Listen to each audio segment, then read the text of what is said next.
नमस्कार, धर्म ज्ञान के दर्शकों का स्वागत है। मैं हूं आपके साथ कविता राणा। जो लोग राजनीति की समझ रखते हैं या फिर जो राजनीतिक पंडित हैं, वो भी यही मानते हैं कि यूपी को चलाना एक देश को चलाने के समान है, क्योंकि देश की 25 करोड़ आबादी कहीं और नहीं बल्कि उत्तर प्रदेश में ही बसती है।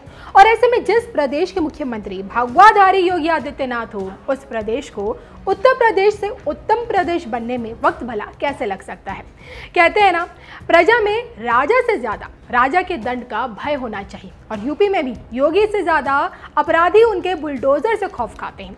योगी का बुलडोजर ना जात देखता है ना ही धर्म। अपराध किया है तो कानून के दायरे में ठोके जाओगे। जिस उत्तर प्रदेश में कभी गुंडा राज, जंगल राज हुआ करता था, आज वहां कदम रखने से माफिया डॉन डरते हैं। आजम खान हो या फिर मुख्तार अंसारी, इनकी गैर कानूनी सरकारी संपत्ति योगी राज में कुर्क हो चुकी है। यूपी में योगी के काम से जनता कितनी संतुष्ट है, हाल ही के चुनावी नतीजों में उन्होंने बता दिया। आलम यह है कि दिन पर दिन बतौर मुख्यमंत्री योगी आदित्यनाथ की लोकप्रियता बढ़ती जा रही है, और योगी की बढ़ती शोहरत को देख एक बार फिर किसान नेता राकेश टिकैत ने राजनीतिक भविष्यवाणी की है। भले राकेश टिकैत कोई पंडित नहीं है, ना ही कोई भविष्यवक्ता है, लेकिन इस वक्त उनकी राजनीतिक भविष्यवाणी ने राजनीतिक गलियारों में खलबली मचा रखी है। जी हाँ, हम उन्हीं राकेश टिकैत की बात कर रहे हैं जिनके जुबानी तीर मोदी सरकार पर ही रहते हैं। इस बार टिकैत ने कुछ ऐसा कहा जिसके पीछे कई मायने निकाले जा रहे हैं। असल में भारतीय किसान यूनियन के राष्ट्रीय प्रवक्ता राकेश टिकैत सुदनपुर बिजली घर पर चल रहे किसानों के धरने में शामिल होने पहुंचे थे, और वहां उन्होंने बैक टू बैक मोदी, योगी और गांधी परिवार को लेकर 3 भविष्यवाणियां कर डाली। टिकैत ने 24 में पीएम मोदी के जीतने की, योगी आदित्यनाथ के गृह मंत्री बनने की और गांधी परिवार से किसी एक के जेल जाने की भविष्यवाणी कर डाली है। राकेश टिकैत इसको लेकर कहते हैं, आने वाले लोकसभा चुनाव 2024 के बाद सरकार के खिलाफ आंदोलन और आर पार की लड़ाई शुरू होगी। 24 से पहले बीजेपी गांधी परिवार के एक सदस्य को जेल में भिजवाने का काम करेगी। वहीं 2024 में बीजेपी बेईमानी से सरकार भी बनाएगी और उत्तर प्रदेश के मुख्यमंत्री योगी आदित्यनाथ आने वाले समय में गृह मंत्री बनेंगे, फिर देश भर में बुलडोजर चलवाएंगे। तो इस वक्त देखिए, टिकैत की यही 3 भविष्यवाणियां सबसे ज्यादा वायरल हो रही हैं, और जो कि देखिए देश भर के पंडित मुख्यमंत्री योगी आदित्यनाथ की कुंडली को लेकर ये पहले बता चुके हैं कि उनकी कुंडली में राजयोग है, लग्न सिंह का है और लग्नेश कर्म का कारक होकर सूर्य, शनि और बुध की युति के साथ में विद्यमान है, और जो कि सूर्य की ऐसी स्थिति जातक को राज सत्ता का सुख देती है, और जो कि 2017 से लेकर 2024 तक यानी कि आने वाले 2 सालों तक भी राहु की महादशा में योगी आदित्यनाथ होंगे, और इसलिए उच्च पद की प्राप्ति होगी। तो वहीं छठे भाव में राहु का शत्रुहंता योग बन रहा है, जो उनके दुश्मनों के लिए सबसे ज्यादा भारी है। और टिकैत की भविष्यवाणी को लेकर लोग यही अब कयास लगा रहे हैं कि क्या पता राहु की दशा में योगी देश के गृह मंत्री बन जाए। अब ऐसे में सवाल ये उठता है कि राकेश टिकैत कोई ज्योतिष तो है नहीं, जैसे मैंने आपको बताया, तो क्या योगी के गृह मंत्री बनने की संभावना है? इसको लेकर राजनीतिक पंडितों का ही मानना है कि एक दौर वो था जब पार्टी में नंबर 1, नंबर 2 के बाद बीजेपी के तमाम नेता एक समान थे। नंबर 1 मोदी और नंबर 2 अमित शाह को माना जाता था, लेकिन अब इस नंबर गेम में योगी आदित्यनाथ की एंट्री हो चुकी है। यूपी में मिली प्रचंड जीत के बाद से ही पीएम मोदी, जो सबका साथ और सबका विश्वास की बात करते हैं, उन्हें एक सेक्युलर नेता के तौर पर देखा जा रहा है, और वहीं अब देश के कट्टर हिंदुओं ने योगी को अपना पोस्टर बॉय बना दिया है। आज योगी हिंदुत्व के एक बहुत बड़े ब्रांड बन चुके हैं। चुनाव देखे देश के किसी भी कोने में क्यों ना हो, पार्टी के स्टार प्रचारक के तौर पर योगी आदित्यनाथ का नाम सबसे आगे आता है। पीएम मोदी की तरह योगी के लिए भी देखिए, देश की जनता उनका परिवार है, उनकी पूंजी है और उनका सब कुछ है, और बेदाग राजनीति का एक नया नाम योगी आदित्यनाथ बन चुका है।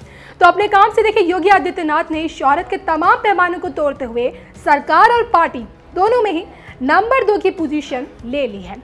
बोला तब ये भी जा रहा है कि मुख्यमंत्री के जूते अब योगी के लिए छोटे पड़ रहे हैं।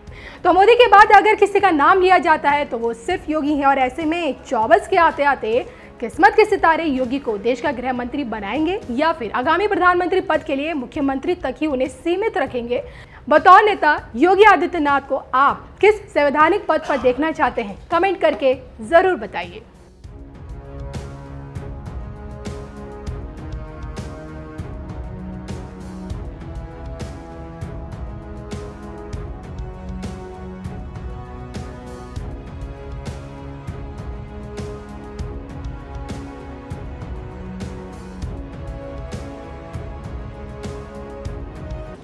आज भारत के बढ़ते आर्थिक सामर्थ्य,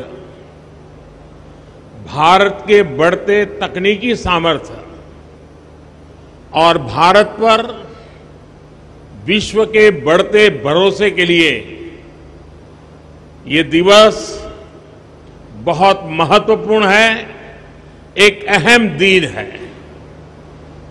ऐसे समय में जब भारत अपनी आजादी का अमृत महोत्सव मना रहा है,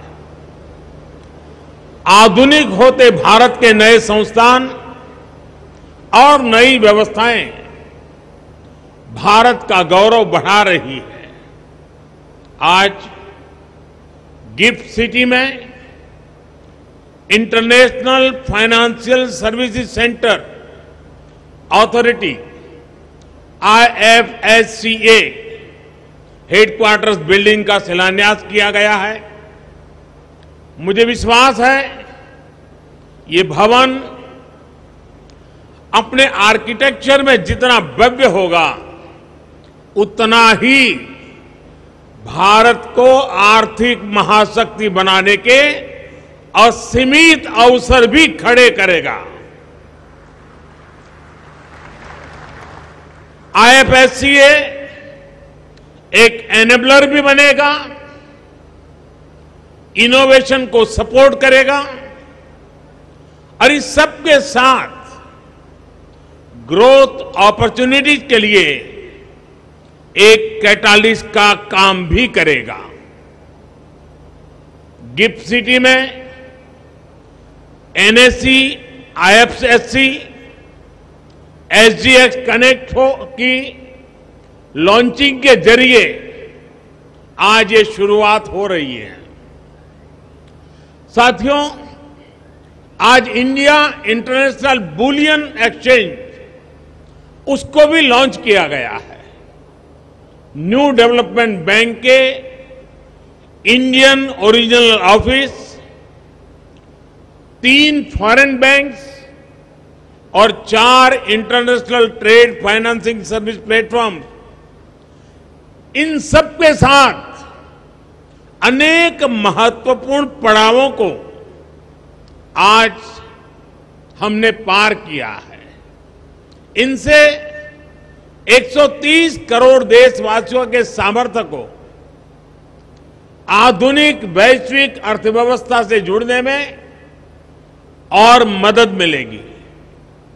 भारत अब USA, UK और सिंगापुर जैसे दुनिया के उन देशों की कतार में खड़ा हो रहा है जहां से ग्लोबल फाइनेंस को दिशा दी जाती है। मैं इस अवसर पर आप सभी को और सभी देशवासियों को अनेक अनेक बधाई देता हूं। मैं विशेष रूप से सिंगापुर के अपने साथियों का भी अभिनंदन करता हूं, जिनके सहयोग से दोनों देशों के लिए संभावनाओं के आयाम खुल रहे हैं।